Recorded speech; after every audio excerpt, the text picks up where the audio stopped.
topics and opinions expressed in the following show are solely those of the hosts and their guests and not those of W4CY Radio, its employees, or affiliates. We make no recommendations or endorsements for radio show programs, services, or products mentioned on air or on our web. No liability, explicit or implied, shall be extended to W4CY Radio or its employees or affiliates. Any questions or comments should be directed to those show hosts. Thank you for choosing W4CY Radio.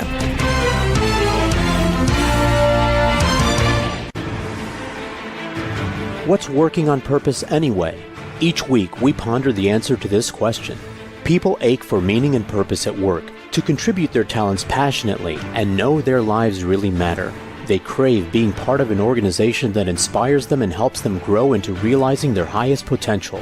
Business can be such a force for good in the world, elevating humanity. In our program, we provide guidance and inspiration to help usher in this world we all want, working on purpose. Now, here's your host, Dr. Elise Cortez.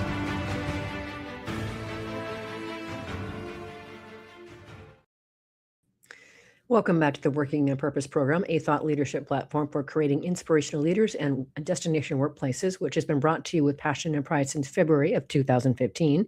Thanks for tuning in again this week. I'm your host, Dr. Elise Cortez. If we have not met before and you don't know me, I'm an organizational psychologist, workforce advisor, and management consultant. I am committed to helping leaders and their teams grow into their higher potential to unite and inspire through purpose, lived values, and healthy, vibrant cultures of gusto that unleash high performance and business results that become a legacy you can be proud of. Let's collaborate. You can learn more about us and how we can work together at gusto-now.com or my personal site, elisecortez.com. With us today is Gray McDowell, a seasoned consultant helping companies across various industries navigate organizational transformation, change management, talent development, and strategy. He serves as a consulting manager at Capgemini Invent, where he specializes in accelerating program delivery and driving impactful organizational change for his clients.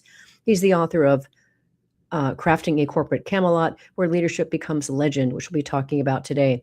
We'll be talking specifically about the promise of the Camelot principles in today's world of business, some leadership challenges that I think you'll all relate to, and how the Camelot Foundation can strengthen organizational performance and help us create the legacies we crave. Gray joins us today from Jacksonville, Florida. A hearty welcome to Working on Purpose, Gray. Thanks for having me. You're so welcome.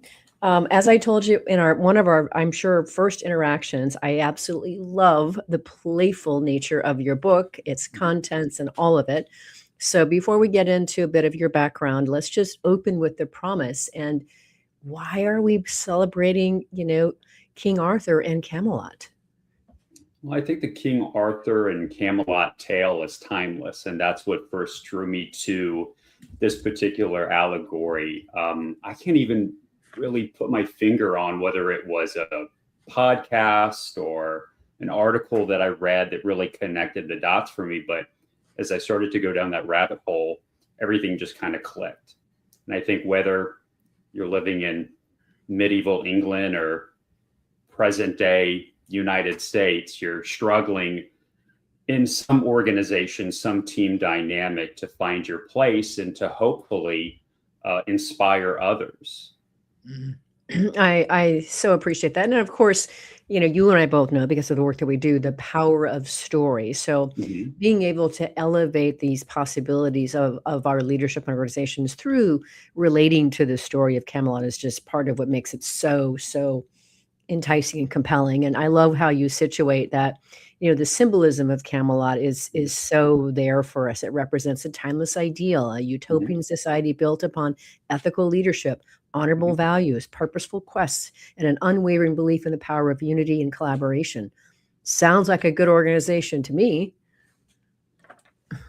Same here. And I think that's another reason why I thought it made such a great allegory for leadership in organizational change, because most people, not just within our country, but globally, know the story, whether it's the original text or one of the many TV shows or movies or adaptations that have taken place. I think we can all connect the dots and we have a general sense of what we're talking about. And I think it's also unique because it's one of those timeless stories where it takes you through an entire journey of somebody's life, from that nobody who pulled a sword out of a stone, who became king, had to really pull together his Knights of the Round Table, build a kingdom, and then faced real challenge and real adversity up until the point of, he lost his kingdom. He didn't have a succession plan. There really wasn't the day after. And I think that gives us pause, but it also lets us know that, hey, even if King Arthur couldn't figure it out, it's great to have ambition and goals, but we shouldn't beat ourselves up if we stumble along the way. Right. And we will stumble along the way. That's the nature of today's world, for sure. This is why we need help and, a hand up. So I wanted to talk a little bit about your background and just what you've been doing, because just your book alone is incredibly compelling. But then you have all these years of helping to develop other organizations and help them transform. So, if you could say a little bit about your background so people understand what you've done, but why this area? I mean, why not, I don't know, architecture, accounting, why this particular field?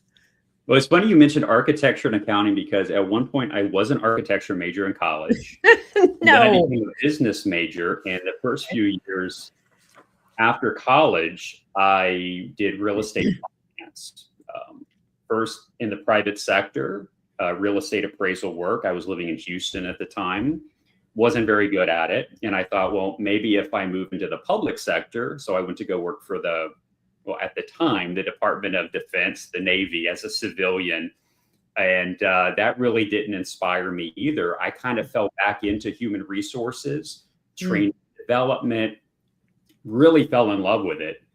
So got my master's, began a career in corporate learning and development, L&D, and then eventually just clicked with this more niche field of change management. And I've been doing that 6 or 7 years. I'll still do training and development as part of a major organizational or transformational change initiative, but I'm passionate about it. I don't mind this past weekend. I spent almost the entire weekend catching up on a new project. And although, yes, it's work is work, I didn't feel like I was wasting my time, that I wasn't spending my time doing something more value add. It fed my soul as well as my bank account. So I think if you can find that in life and not make yourself sick and not make yourself crazy, I think you're doing pretty good.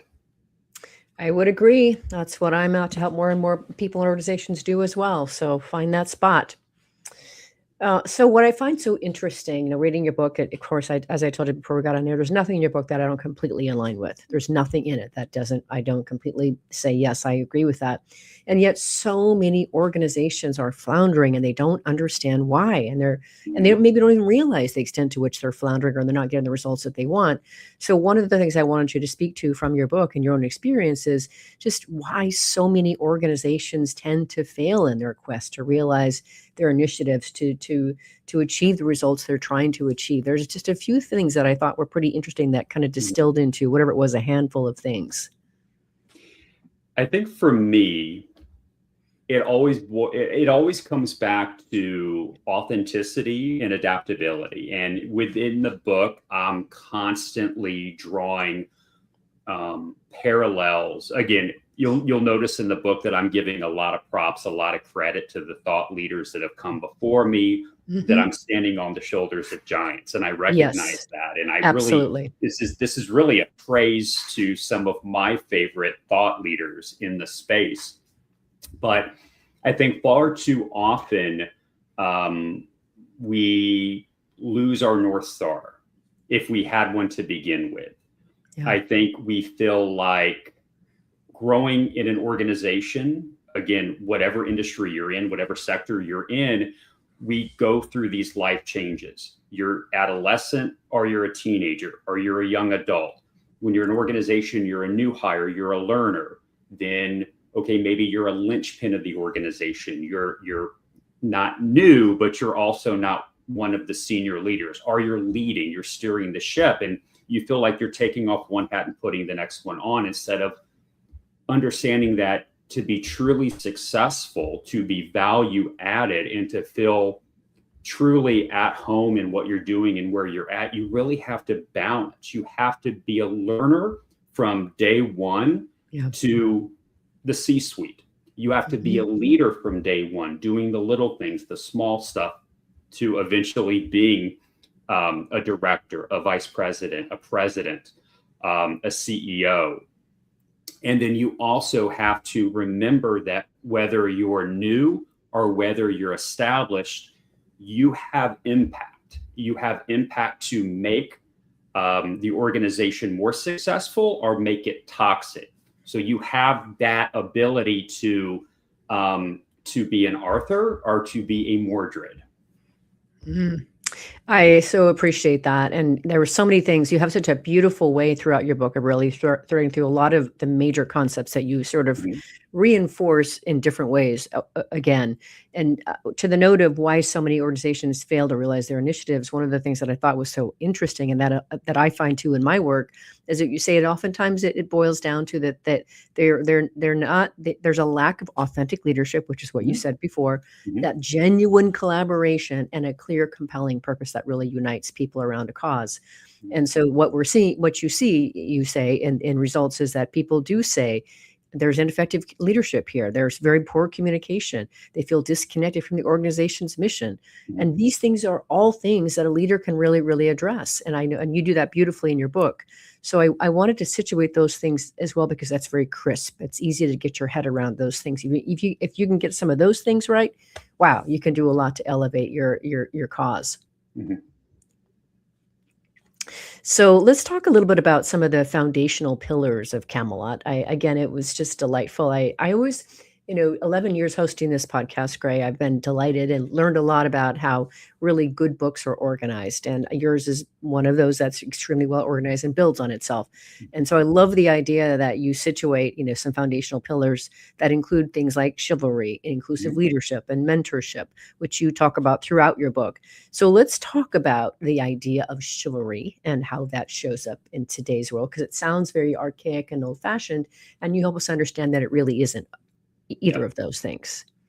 Well, again, thank you for the kind words. I hope my head doesn't get too big. The screen is only so tall and wide, but I appreciate that. I broke the book into 3 sections: the foundation of Camelot, what we're going to talk about now, the challenges of leadership, and then building your corporate Camelot. And in the first section, to your point, we talk about the code of chivalry first, and then the round table, the mentorship, and the quest, but really focusing on the code of chivalry. I think it's important, again, wearing multiple hats. You're the learner, the leader, the linchpin. You really have to understand that when you join an organization, when you're part of a team, there are core values. There's an ethos. There's a mission vision. Whether it's a good one, whether it's been updated, whether it's lived, it's there. Yep. So it's understanding as a linchpin, you have to find a way to coexist in that culture, in that ecosystem, but you also have to be true to yourself. So as a learner, you have to know, even if you're brand new to the world of work, you have to know what your boundaries are. You have to know what are your red lines or your lines in the sand. And as a leader, you have to be willing to speak up and do the right thing, even if it could be potentially adverse to not your reputation in terms of, this person is a good person or this person is a strong professional, but you don't want to let the intimidation of power dissuade you from doing the right thing, from being ethical, from treating people respectfully. All that's extremely important, because thinking that, you can turn a blind eye on a few things today to fight another day. You don't want to jeopardize your position. You feel like, okay, well, I'm in a position of leadership. I have so much authority. I'm going to let things slide. I'm not going to die on that hill so that I can come back tomorrow, because if I'm gone, or if the bullseye's on me, my team will suffer, the organization will suffer. You really can't look like that, because it's a slippery slope and everybody's watching you. And if you do have authority, people are going to model your behavior. Yeah, and you point out some, some strong companies that, have managed to be able to navigate that well over the years, like Microsoft, Patagonia, and Salesforce. And then you talk about how just numerically they regularly outperform their less principled peers. And then, of course, we can look to some examples where, where that slippery slope got steeper and steeper, and the momentum built and built. And, those that didn't end well, of course, like the Wells Fargo fake account scandal, the Volkswagen emissions scandal. Boy, being at the helm of those companies when that stuff goes down, whew, that's tough. Yeah. And some organizations like Wells Fargo and Volkswagen, they're able to make catastrophic errors in judgment and bounce back. Yeah. Now, in some cases, they're still having to dig themselves out of holes, reputationally, financially, both. Others, like Enron, Arthur Andersen, the list goes on, they're not able to bounce back. So again, not to kind of, skim to the end of the book, talking about things like the fall of Camelot and trying to resurrect your kingdom, having learned from some of your errors. The point is that no matter how hard you try, there's going to be mistakes. But often, if you do the right thing, or if you establish a code of chivalry or a code of ethics or principles, the organization, yourself, how you manage your team, chances are you're going to be better equipped to handle those issues, those ethical dilemmas, those crises, and bounce back. It's not a guarantee, but it's definitely going to put you in a little bit better position. I think one of the reasons why Volkswagen was able to bounce back is because although they did some shady things, on the whole, they're a pretty well-run organization. So you do have a little bit of grace to come back for something even that consequential. Yeah, this is really, really critical things we're talking about. Let's grab our first break and let our listeners and viewers kind of think a little bit about the promise of King Arthur and Camelot for themselves and their leadership. I'm your host, Dr. Elise Cortez. We're on the air with Gray McDowell, a seasoned consultant helping companies across various industries to navigate organizational transformation, change management, talent development, and strategy. We've been talking about and getting into some of the principles of Camelot. We will continue those principles as well as getting into some of the major challenges of leadership after the break. We'll be right back.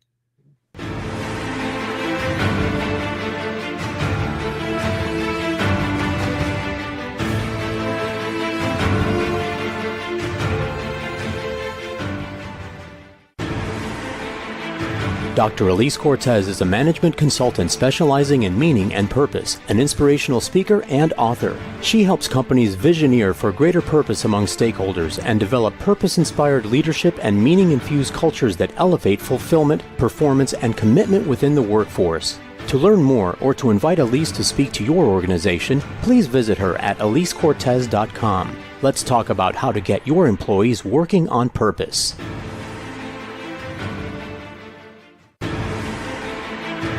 This is Working on Purpose with Dr. Elise Cortez. To reach our program today or to open a conversation with Elise, send an email to Elise, A-L-I-S-E, at elisecortez.com. Now, back to Working on Purpose.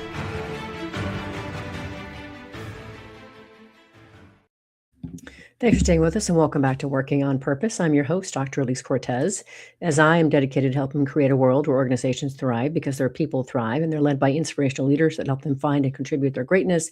And we do business that betters the world. I keep researching and writing my own books. So one of my latest came out called The Great Revitalization, How Activating Meaning and Purpose Can Radically Enliven Your Business.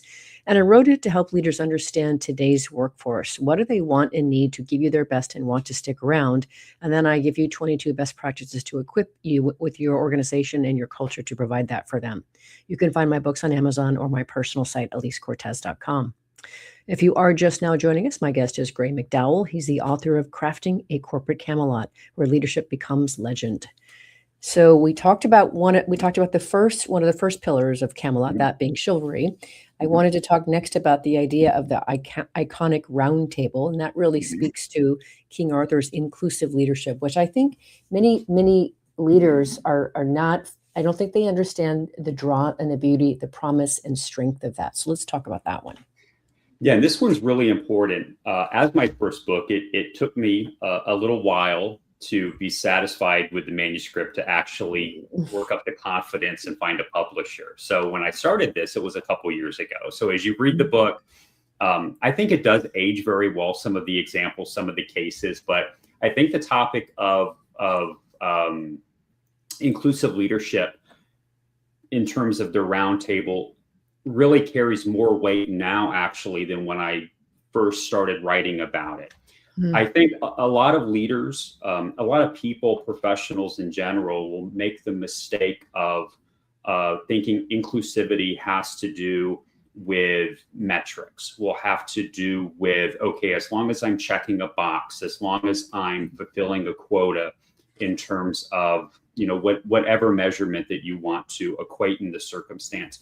But I think at the end of the day, inclusivity means including people within your roundtable, within your team, within your organization that make your kingdom thrive, make the whole much more substantial. So I think when it comes to talent acquisition or promoting from within, we want to identify people that aren't necessarily the perfect fit from a technical competence standpoint, or because we went to the same school, we have a lot of the same friends, maybe we're from the same town, so we're probably going to think the same way. Yeah. But we want to make sure that we're complementing one another.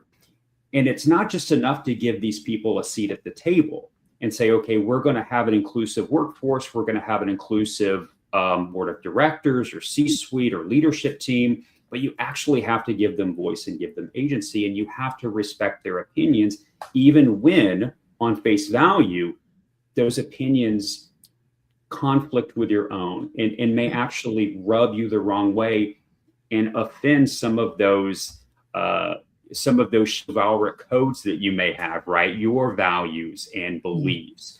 Because again, if you keep that learner hat on, you're learning, not just about the organization and other people, but about yourself. You've got to continue to flex and to stretch beyond that comfort zone. And I one of the things that I really applaud that you have written about throughout your book, in order to really pull off the idea and get the benefits of that inclusive leadership, you have to establish and constantly monitor for psychological safety. And people hear that phrase, and I think it sounds a little too academic. So let's talk more about what is psychological safety and how can we ensure that we have it in our organizations? Yeah, and really the expert, or I would say the individual that's most known for this is Amy Edmondson. So if somebody really wants to go down that rabbit hole and learn more about, I would say read her, watch her on YouTube. She's got a lot of great stuff in that space. But the way I refer to it in the book is that psychological safety isn't necessarily only something that an organization or established authority figures are responsible for cultivating, but each and every one of us needs to be respectful and needs to be mindful of other people's feelings, other people's pain points, pressure points, and adapt accordingly. That doesn't mean walking on eggshells, but that does mean allowing people to say their piece, not monopolizing a conversation, not cultivating a culture or a workplace climate where people feel intimidated to speak up because they think, okay, on these topics or on these issues, this is the way things are. We don't want people to disengage from the conversation. We don't want them to disengage from productivity and performance because they don't feel like they can bring their whole selves into the equation. And that's almost worse than them just saying, okay, well, this is clearly not the place for me, so I'm going to move on. I'm going to leave the organization. That's bad. But what's worse, and we've probably all experienced it, is when somebody is so burned, feels so diminished that they recoil, and then they become that Mordred, right? They become a toxic team member, and then they start to act out in ways that maybe they never really thought of themselves, but it's just the situation they're in, and now we're on a slippery slope. Yeah. Beautifully said. It's so important because I know so many leaders are like, hey, no, it's good. We've got a great environment here. Actually, most organizations have problems somewhere to that end, and that constant need to monitor Yeah. is so important. Well, to that Now, end, I oh, think please. that's a great point, and I definitely want to just kind of put a pin in that, because with culture, I think you would agree it's so overused, Yeah, but underinvested. yeah, And a yeah, great way that I've wrapped my head around this concept when I'm working with organizations and we're talking about culture, don't treat culture like decor, right? Don't treat it like, okay, we're going to decorate for the holidays or we're going to renovate the house. Treat it like infrastructure. Because with yeah, decor, you do it once every few years. You change the layout of the furniture, the branding, your website, and you're done. That's culture. Infrastructure, you have got to maintain constantly so that the bridge doesn't collapse yeah. when things start to get a little dicey. Indeed, completely aligned with that for sure. Now, one of the other pillars that I think you do an exceptional job in your book, really, I would say in a way that really stands out among other works that I've seen as well, is you talk about the importance of mentorship and the concept of organizational quests. Yeah. I think that what you talk about there, Gray, really distinguishes, and that boy, if organizations did a fraction of what you put forth in your book, they would be so much better for it. So let's talk a little bit about how purpose-driven missions inspire, challenge, and ultimately transform employees, and how that mentorship really makes a difference along the way. So I knew I wanted to talk about mentorship in this book, but I didn't necessarily want to go down the same path that a lot of my mentors or a lot of the people that have inspired me in my career have gone. I wanted to take a different tactic. So when we think about the Arthurian ideal of mentorship, we think about Merlin mentoring Arthur, or Arthur as an older king mentoring his younger knights. But at the end of the day, the best teams, when we think about team, what comes to mind? A sports team, right? A military unit, folks that didn't necessarily choose who they were going to form this team with, but they were drafted or recruited, and they were pulled together, different personalities, right? And they've had to come together, adapt, and survive and thrive. And so for the whole mentorship and the quest, I think that the best teams, the best organizations thrive when they have something that they're fighting for. It's easy when you're a sports team or if you're a military unit. You know what your mission is. You know what mission success looks like. But when you're an accountant, when you're a consultant, it's a little different, right? We have to get creative.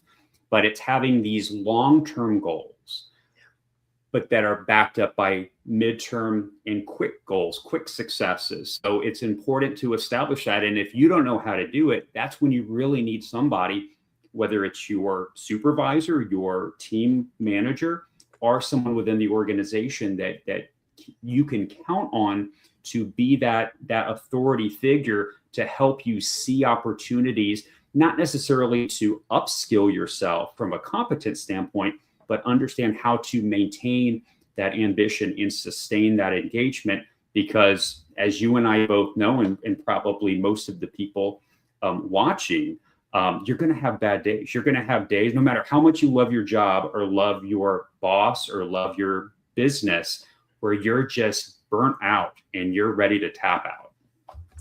Yeah. I appreciate too that you really put forth the idea of really creating a structured program, and that you're monitoring it.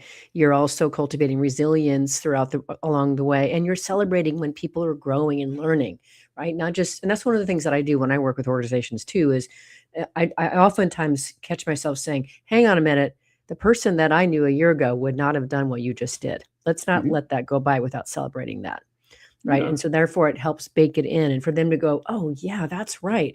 So those are some of the things that I got also from your book, Gray, that I thought were also really useful about, creating a really intentional program that's supported and guided, that people stick to and stand by. And that's why the concepts like Team of Teams is so popular, because you're part of something bigger. I think we as humans want to be part of something bigger. That's why, we have fandom. You know, we're fans of a particular entertainer or sports team or college. Yeah. Is because we want to feel like we're connected with other people and we're in pursuit of something special. Yes. And, you know, I discovered that, Gray, when I was researching meaning and work and identity, first for my PhD and then as a postdoc researcher. That was one of the things that I found as a great source of meaning was feeling like you're part of something bigger than yourself that mattered to you. So that right there is very, very important. Okay, so now what I want to do here is I just want to talk just briefly about a couple of the challenges. You have a whole section related to challenges, and I don't want to spend a whole lot of time on that because I want to move into legacy as well. Yeah, we don't want to spend too much time on the negative stuff. You know, well, that's important, right? But you know, the two major challenges that you put forth are the idea of betrayal and, of course, complacency. Yes. So I do want to talk specifically about the idea of betrayal and its many forms that shows up, and you do a beautiful job. So let's talk a little bit about how would we recognize betrayal in today's modern organization? What does that look like? Yeah, believe it or not, I had the most fun writing this middle section of the book where we talk about betrayal, yes, and the fall of Camelot, because it's spicy, right? I mean, this is my reality TV moment. So really double down. Fair. When you think of Mordred, we whether it's been us or whether it's somebody we know, we've been part of a team or been part of an organization, a group where there has been a rotten apple. And I don't know about you, but very few of those rotten apples showed up rotten. They started to get a little old on the vine. They were neglected. And I think that those Mordreds, those toxic team members, that's the seed of contempt, right? I think that regardless of how an individual becomes a Mordred, it behooves the organization and the manager, the leader, to identify early who that individual is. I think there are a lot of ways where you can start to see the signs, and we talk about this in the book, the symptoms you can recognize of when somebody is kind of going down that path and intervene. And most of the time, you can salvage the relationship. You can turn it around before the relationship sours too much. Yeah. In some cases, it may be more beneficial for both parties to walk away. And if you have adult conversations with each other, then you can end on a good note, and maybe down the road that individual can come back. That could be a boomerang employee, as we call it. But I think if we let those people fester and we don't deal with it, it's just going to make the situation a lot worse. Not only is that individual going to become more unhappy and more disruptive, but their immediate circle, their team, is going to not only feel the burden of having to work with somebody who has a bad attitude, who is unproductive, is an underperformer, but then they're going to feel like, well, why do I need to show up and perform if this person can act this way, behave and perform at such a poor level and still have a job? It's going to put the manager, the leader, in a position of lacking credibility within the broader organization. So you've got to mitigate and manage if you can, but if that point has come and gone, you have to, I mean, it's tough. Nobody wants to fire anybody, but at the end of the day, you've got to make the tough call for the betterment of the team and the organization. And I appreciate that you put forth ways to equip the organization and its leaders and managers to be able to deal with that. So you offer things like making sure that you have a finger on the pulse, paying attention to those subtle shifts in team dynamics. Are people suddenly maybe not talking as much as they used to? Are they not speaking, pushing back? You talk about the need to create safe channels for that honest employee feedback, so we can learn those things before they fester into something really, really awful and negative. And also to train the managers to recognize the subtle toxic behavior signs early so they can be able to deal with those things. And then, of course, modeling transparency, psychological safety, respectful communication, all those kinds of things can go a long, long way in being able to create and sustain an environment where those kind of behaviors don't get out of control. So one of the many things I love about your book is that you explain the opportunity, then you provide us all kinds of ways to equip us to be able to deal with these things. The one thing that has always driven me crazy as a consultant and as somebody that was part of an organization as their learning and development, organizational development specialist or manager, is why do we have engagement surveys or pulse surveys and do absolutely nothing with the feedback? Right. Because that happens. If you think it's only you're not crazy. This happens. This is a systemic problem. And having those type of pulses and not doing anything, honestly, is worse than having any feedback, asking for any feedback, because now you've set the expectation, the standard that, okay, we're going to do something about it. So it becomes even worse when we don't respond. 100%. Okay, let's grab our last break while listeners and viewers think about maybe some of the mordreds in their organization and how they might start recognizing and dealing with them. Let's take our last break. I'm your host, Dr. Elise Cortez. We've been on the air with Gray McDowell, a seasoned consultant helping companies across various industries navigate organizational transformation, change management, talent development, and strategy. We've been talking about some of the challenges that organizations face, as well as some of the pillars that we can build on. We're going to talk about one more challenge after the break that is very, very big and immediate. Then we're going to get into how you can build your own corporate Camelot and really create a legacy that you can be proud of. We'll be right back.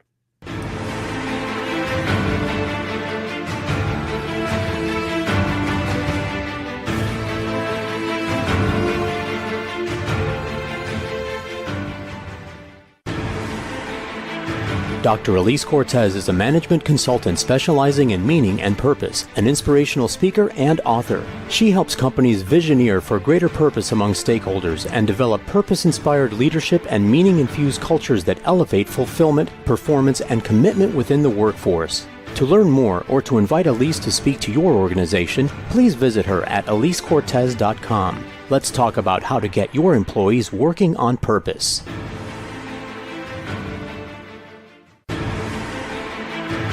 This is Working on Purpose with Dr. Elise Cortez. To reach our program today or to open a conversation with Elise, send an email to Elise, A-L-I-S-E, at elisecortez.com. Now, back to Working on Purpose.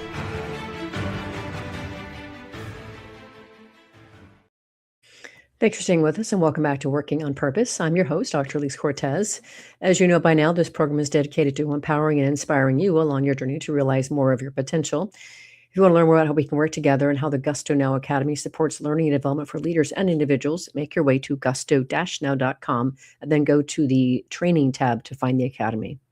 If you are just joining us, my guest is Gray McDowell. He's the author of Crafting a Corporate Camelot, Where Leadership Becomes Legend. So we would be remiss if we did not talk about one of the other major leadership difficulties that I unfortunately know that so many organizations suffer from, because it's just part of being a human and trying to get by in today's world. And that leadership challenge is this little thing called complacency. Oh, yeah. Let's talk about that. I think it's easy to believe that success is a fixed point on the map, that if we've achieved a certain position or rank, if we earn a certain income, salary, bonus, that if our house is big enough, if our car is fast enough, we've made it. And I think that type of thinking, which is very human, is able to flourish in an organizational setting. We'll rest on our laurels. Yeah. We'll convince ourselves that we no longer have to improve ourselves, our organization, our products, our services, our customer experience, but we just have to kind of keep doing what we're doing, being who we're being, and everything will continue to work out in our benefit. And that's just not how life works. Everything's in motion. Life's time, we're all moving forward. And once we kind of find ourselves in a rut, life will pass us by. And I think some of the best organizations have been the ones that have fallen the hardest, because it just seems so unbelievable that they too could fail. I mean, if you and I went back to 1999 and told our younger selves that, that our kids today wouldn't even know what Blockbuster was, right? We'd be like, what are you talking about? Right. So many organizations just, for whatever reason, failed to kind of keep up with the ambition, with the energy of their competitors, and found themselves on the wrong side of legacy. Mm-hmm. Yeah. And I think what I just want to reinforce on that, and I know that this is exhausting for leaders, and this is where our compassion comes in for you, is it's just so important to keep that finger on the pulse and keep striving, keep reaching, keep, sharpening the saw, if you will. And it's just that's the world we live in today. And I know that's hard. That's why there's people to help you, right? That's why we're here to support too. But it's just so important, that complacency piece, across our whole life, such an important thing to be on the lookout for. Okay, so let's talk a little bit about, we won't have a whole lot of time to get through a lot, but that's why, ladies and gentlemen, you just need to read the book. It's just chock full of all kinds of things for you to build your own corporate Camelot.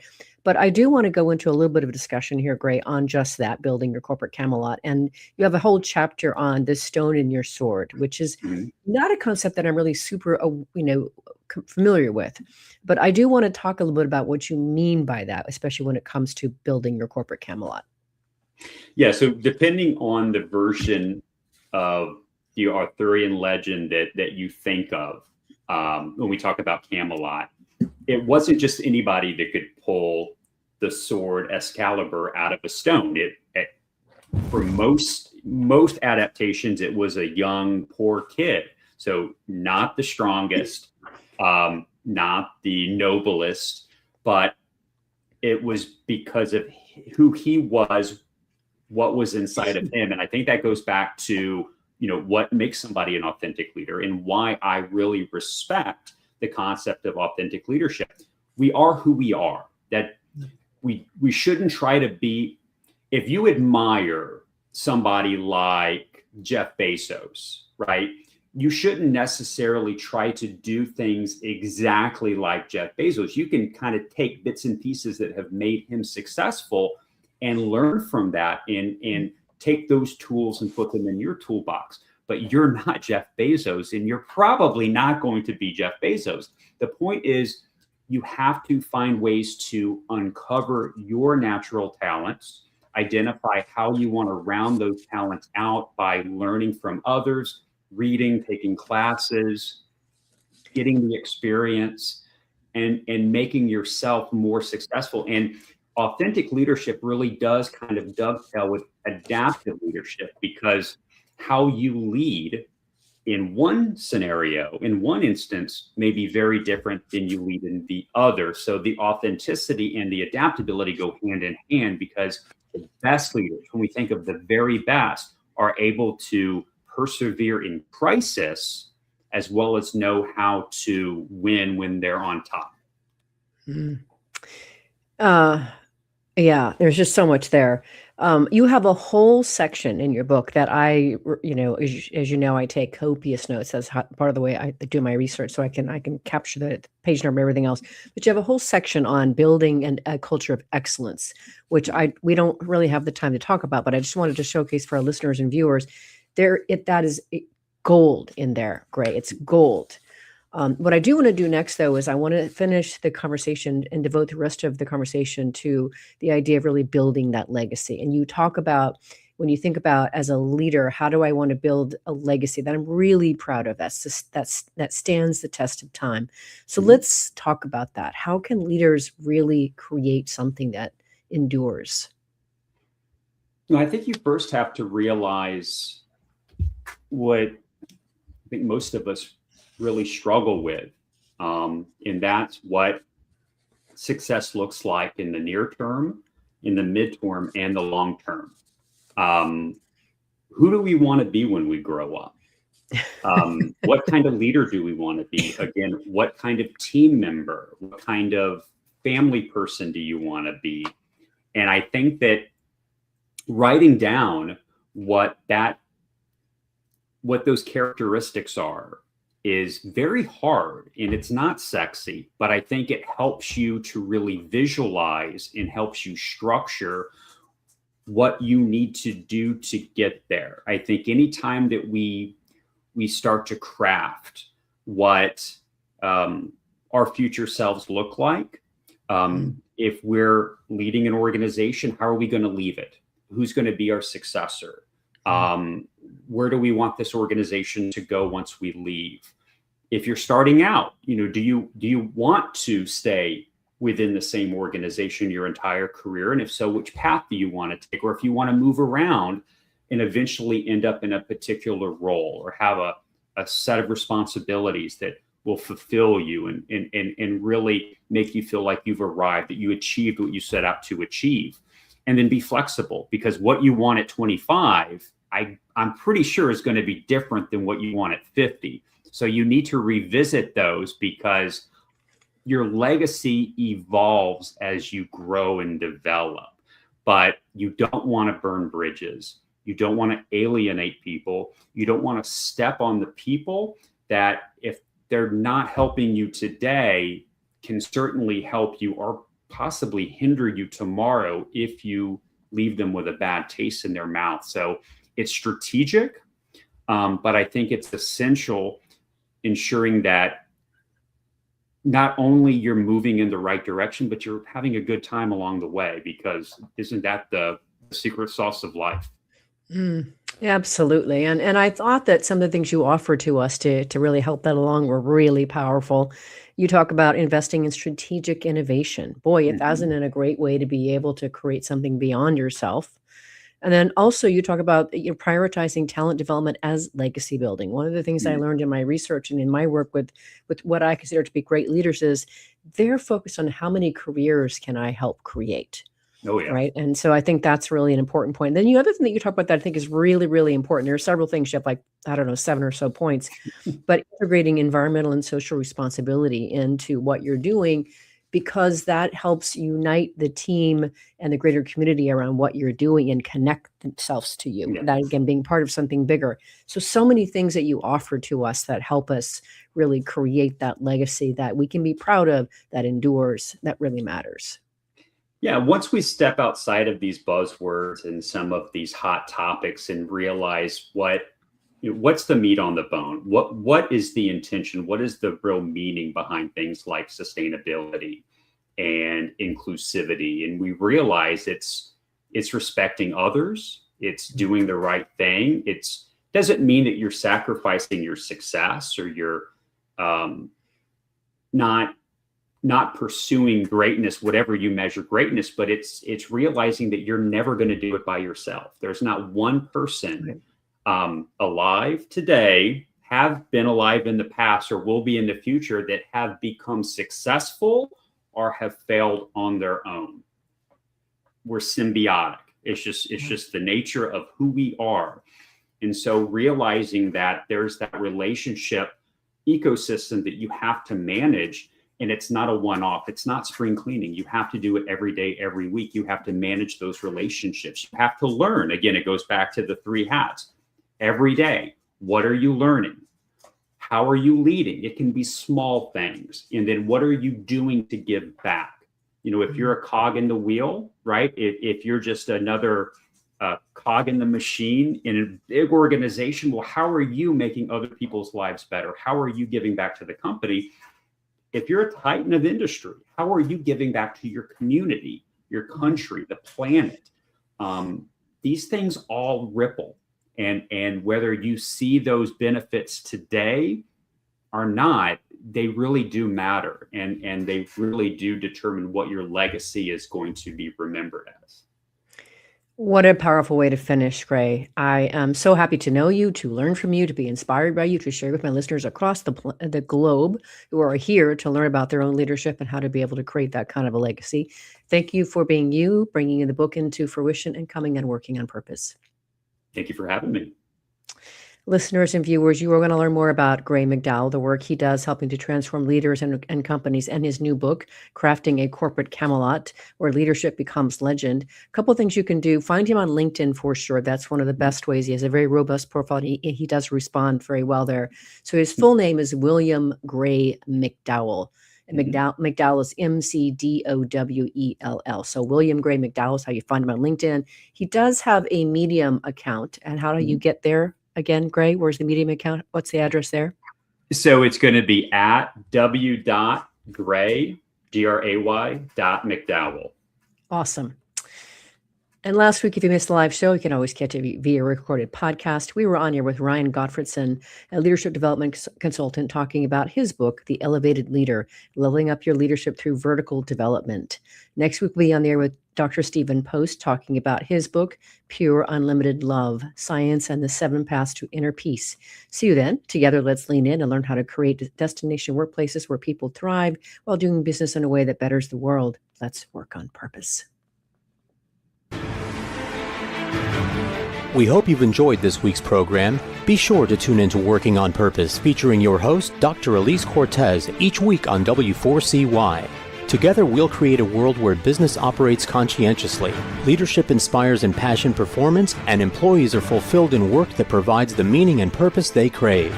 See you there. Let's work on purpose.